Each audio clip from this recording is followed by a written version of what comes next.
Sejam todos muito bem-vindos. Hoje falaremos sobre o Brasil, suas empresas e os desafios globais. Para isso, iremos introduzir as mudanças globais na dinâmica capitalista. A partir da década de 70, houveram diversas mudanças na dinâmica das organizações. Houve um processo de internacionalização da economia mundial, mudando toda a lógica do sistema capitalista.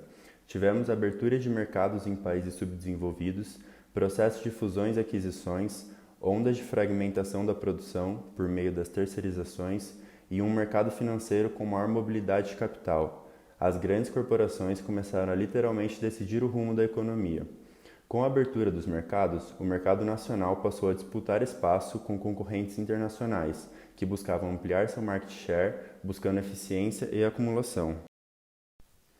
Houve o rompimento de velhos conceitos teóricos com esses novos processos produtivos, como, por exemplo, o desuso da diferenciação entre serviços e indústria, já que temos grandes empresas que não produzem nenhuma peça do produto vendido, apenas atuam na formulação do mesmo. Também não temos mais distinção entre empresas industriais e financeiras, já que temos grandes empresas industriais que também prestam serviços financeiros. Algo que podemos citar como um impulsionador do poder das corporações ao longo dos anos são os processos de fusões e aquisições, joint venture e acordos tecnológicos. Com esses instrumentos, as empresas conseguem forte concentração do número de líderes no topo da cadeia global.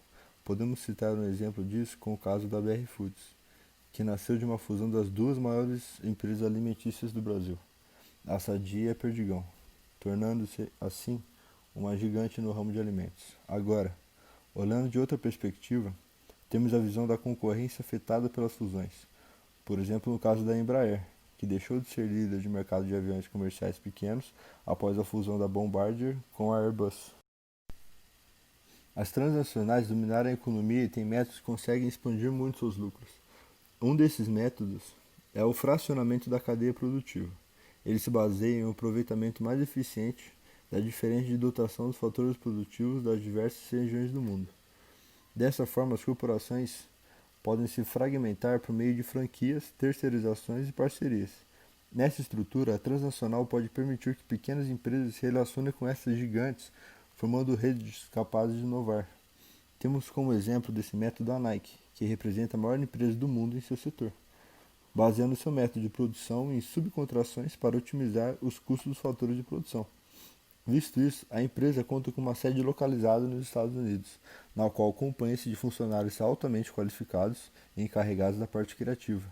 Enquanto isso, a localização de sua produção está localizada em diversos países em desenvolvimento ao redor do mundo, nos quais a Nike consegue otimizar seus custos pela diferença de fatores. O mecanismo pelo qual as transnacionais constroem suas cadeias globais de valor se dá pelo fluxo de investimentos diretos no exterior. Esses investimentos eles podem ser feitos com o intuito de aumentar a capacidade instalada, construção de novas fábricas ou ampliação da capacidade produtiva.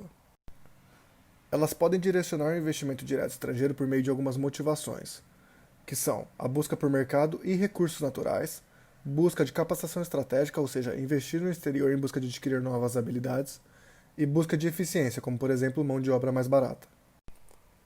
Como as transnacionais buscam vantagens em níveis globais, podemos perceber o foco das estratégias no aspecto mundial e não apenas regional de cada fábrica ou país.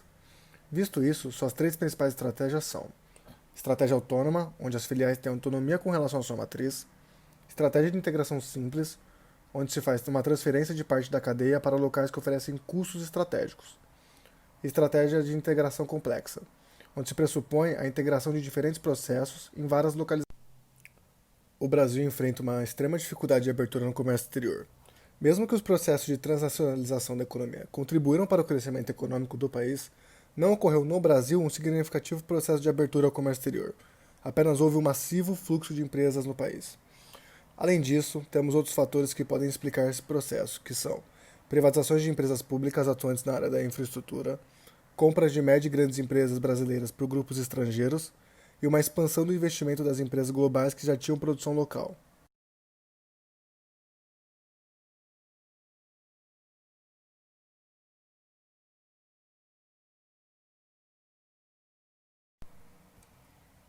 As dificuldades do crescimento das empresas brasileiras para alcançarem patamares globais podem ser resultado tanto de fatores político-econômicos como de uma má gestão empresarial. Porém, é inegável que a economia brasileira, junto com a sua legislação, acaba desestimulando os empresários e dificultando assim uma maior expansão das transacionais.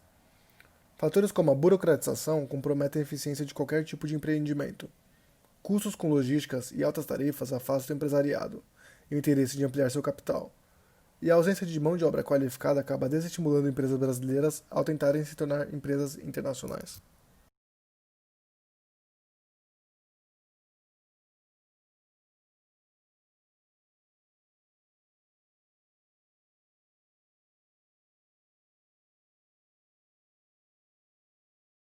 De acordo com Edmar Baixa, no âmbito econômico, o Brasil permanece sendo uma das economias mais fechadas do mundo quando se trata de suas exportações. Ele também analisa que os países que exportam mais acabam sendo os mais desenvolvidos, tendo como exemplo Estados Unidos e China. Dentre as alternativas para o caso brasileiro, temos a reforma fiscal, que permitirá uma simplificação da carga tributária sobre as empresas sem uma contrapartida de endividamento público. Esta reforma seria importante para reduzir o custo Brasil, o que sempre foi um obstáculo para a concorrência das empresas brasileiras no cenário internacional. Outra proposta seria a respeito da questão cambial, já que uma substituição das tarifas a importações por câmbio seria importante para equilibrar a balança comercial brasileira. Por último, a existência de acordos comerciais é fundamental para o país obter negociações lucrativas com seus parceiros comerciais em futuras transações. Logo, os acordos deverão ser explorados e otimizados a fim de maior visibilidade e lucros para as empresas brasileiras.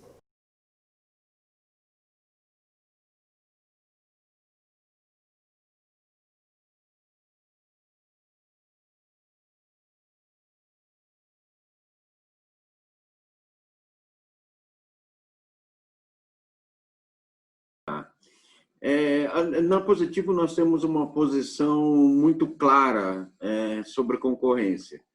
A gente não toma grandes decisões em relação à concorrência.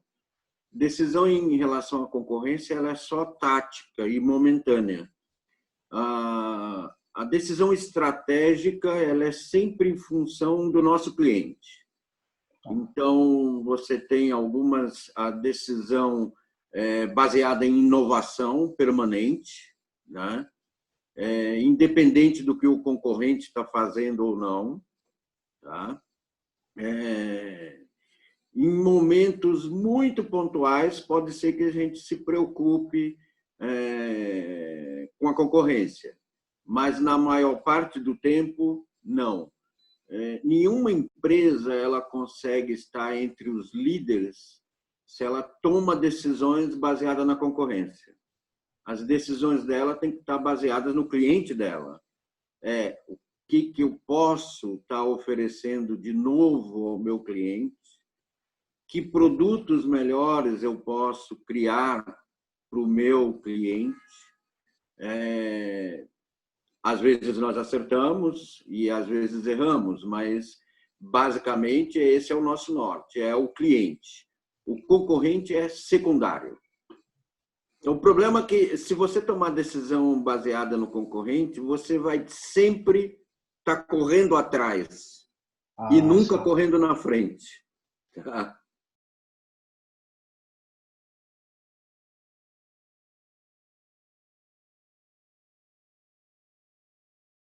Por exemplo, a Positivo também, há 2 anos atrás, ela resolveu partir para a locação de equipamentos. Mas não é simples locação. Hoje, uma grande parte das empresas tem grande dificuldade em administrar o parque de computadores, principalmente quando a empresa começa a crescer. Aí ela começa a ter que ter o supervisor de TI, o gerente de TI, o diretor de TI e daqui a pouco o vice-presidente de TI. Né? E a Positivo resolveu começar com a locação para partir, e isso já era uma estratégia preparada, para partir para um segundo momento que a gente chama de HaaS, que a abreviatura é HaaS, que em inglês é Hardware as a Service, ou seja, hardware como serviço. Então, nós chegamos na empresa, Falamos, quantos computadores você precisa? Eu preciso de 200 computadores. Nós colocamos 200 computadores, o cliente paga isso por mês, como se fosse uma locação, um serviço, e nós fornecemos absolutamente tudo. Desde a instalação, desembalagem, depois a administração do parque dele. Se ele quiser, nós fazemos a administração da rede dele, a administração de TI dele. Ele não precisa se preocupar com TI. Nós fazemos tudo para ele. Tem crescido absurdamente. Nós temos crescido uma média de 200% ao ano com esse negócio de hardware as a service. E cada vez mais nós vamos aumentando a quantidade de serviços que a gente oferece ao cliente. Tá? Então, hoje nós temos, não sei se já tem centenas, mas dezenas de grandes empresas que usam nossos serviços. Eles não compram mais computador. Eles recebem o computador e pagam por mês pelo serviço de uso do produto. Entra como custo, né? Para as empresas que ela prefere gastar em OPEX e não em CAPEX, é o grande negócio, né? Então, ela não tira dinheiro do caixa dela para comprar um equipamento que vai estar obsoleto em 4 anos. Né? Ela gasta em serviço e ela sempre tem um equipamento que nunca vai estar obsoleto. Quando chegar em 4 anos, a gente troca todo o parque sem nenhum custo adicional e ela continua tendo o produto sempre o mais novo possível. Esse aluguel de equipamentos, ele é feito somente para computadores ou, por exemplo, os drones para parte agrícola, como foi citado? Basicamente, para qualquer área. Tá?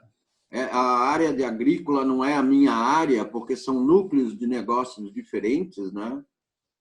Mas ela pode atuar em qualquer área. Nós não temos problema nisso aí.